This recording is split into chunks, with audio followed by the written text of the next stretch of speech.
ବନ୍ଦେ ଉତ୍କଳ ଜନନୀ, ଜୟ ଉତ୍କଳ, ଜୟ ଓଡ଼ିଶା। ଦର୍ଶକ ବନ୍ଧୁ, ଆଜି ଆମେ ଓଡ଼ିଆର କିଛି ଶବ୍ଦ ଓ ତା'ର ପ୍ରତିଶବ୍ଦ ବିଷୟରେ ଅବଗତ ହେବା। ପ୍ରଥମ ଶବ୍ଦଟି ହେଉଛି କୁକୁଡ଼ା, ଯାହାର ପ୍ରତିଶବ୍ଦ ହେଉଛି କାଳଜ୍ଞ, ଚରଣାୟୁଧ, ଜାମଘୋଷ, ଜାମନାନ୍ଦୀ, ରାତ୍ରିବେଦ। କ୍ଷମା କରିବେ ଦର୍ଶକ ବନ୍ଧୁ, ଏଠି ଚରଣୟୁଧ ହେଇଛି, ଯାହାର ଶୁଦ୍ଧ ରୂପଟି ହେଉଛି ଚରଣାୟୁଧ।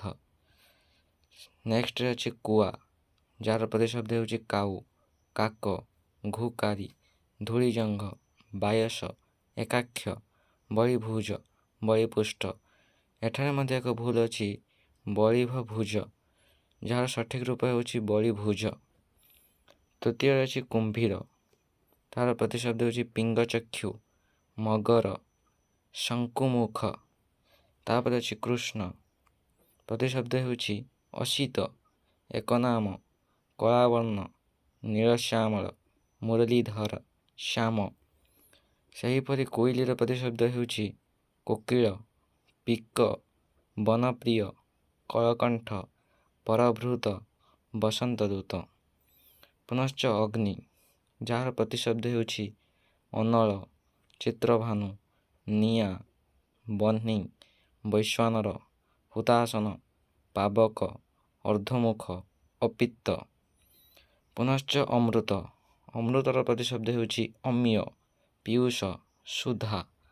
ସେହିପରି ଅସୁରର ପ୍ରତିଶବ୍ଦ ହେଉଛି ଦାନୁଜ, ଦାନବ, ଦୈତ୍ୟ, ନିଶାଚର, ରାକ୍ଷସ, ରକ୍ଷ।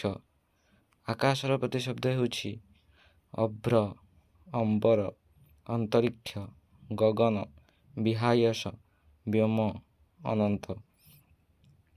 ସେହିପରି ଆଖିର ପ୍ରତିଶବ୍ଦ ହେଉଛି ଚକ୍ଷୁ, ନୟନ, ନେତ୍ର, ଲୋଚନ, ଅକ୍ଷି ଏବଂ ଇକ୍ଷଣ। ଆଉ ଏକ ଶବ୍ଦ ହେଉଛି ଆନନ୍ଦ, ଯାହାର ପ୍ରତିଶବ୍ଦ ହେଉଛି ଆମୋଦ, ଆହ୍ଲାଦ, ଉଲ୍ଲାସ, ପ୍ରମୋଦ, ପ୍ରୀତି, ମୁଦ, ମୋଦ, ସୁଖ, ହର୍ଷ। ସେହିଭଳି ଇଚ୍ଛାର ପ୍ରତିଶବ୍ଦ ହେଉଛି ଅଭିଳାଷ, ଆକାଂକ୍ଷା, ଆଶା, କାମନା, ମନୋରଥ, ବାଞ୍ଛା, ବାସନା, ପ୍ରବୃତ୍ତି, ଆଗ୍ରହ, ଲାଳସା, ସ୍ପୃହା। ସେହିପରି ଓଟର ପ୍ରତିଶବ୍ଦ ହେଉଛି କୁବ୍ୟଜ ଦେହ। କ୍ଷମା କରିବେ ଦର୍ଶକ ବନ୍ଧୁ, ଏଠାରେ କୁବ୍ୟଜ ଦେହା ହୋଇଯାଇଛି, ଆପଣମାନେ ଠିକ୍ କରିନେବେ। ତାପରେ ହେଉଛି ମରୁପ୍ରିୟ, ଲମ୍ବୋଷ୍ଠ। ପୁନଶ୍ଚ କଟକର ପ୍ରତିଶବ୍ଦ ହେଉଛି କଙ୍କଣ, ଦୁର୍ଗ, ନଗର, ରାଜଧାନୀ। କଢ଼ର ପ୍ରତିଶବ୍ଦ ହେଉଛି କଳି, କଳିକା, କୋରକ, ମୁକୁଳ, ମଞ୍ଜରୀ, ଉତ୍କଳିକା, କଢ଼ି। ପୁନଶ୍ଚ କଥାର ପ୍ରତିଶବ୍ଦ ହେଉଛି ଗୀର, ବଚନ, ବାଣୀ, ଭାରତୀ। କନ୍ଦର୍ପ ଶବ୍ଦର ପ୍ରତିଶବ୍ଦ ହେଉଛି ଅତନୁ, ଅନଙ୍ଗ, ମଦନ, ମନସିଜ, ମାର, ମନ୍ମଥ, କାମ, ପ୍ରଦ୍ୟୁମ୍ନ, କାମଦେବ, ମନୋଜ, ପୁଷ୍ପକେତୁ, ପଞ୍ଚବାଣ, ମକରଧ୍ୱଜ, ସ୍ମର। ସେହିପରି କର୍ପୂରର ପ୍ରତିଶବ୍ଦ ହେଉଛି ଘନସାର, ଚନ୍ଦ୍ର, ମୁକ୍ତାଫଳ, ସଂଜ୍ଞ, ହିମବାଲୁକା। ପୁନଶ୍ଚ କେଶର ପ୍ରତିଶବ୍ଦ ହେଉଛି ଚିକୁର, ବାଳ।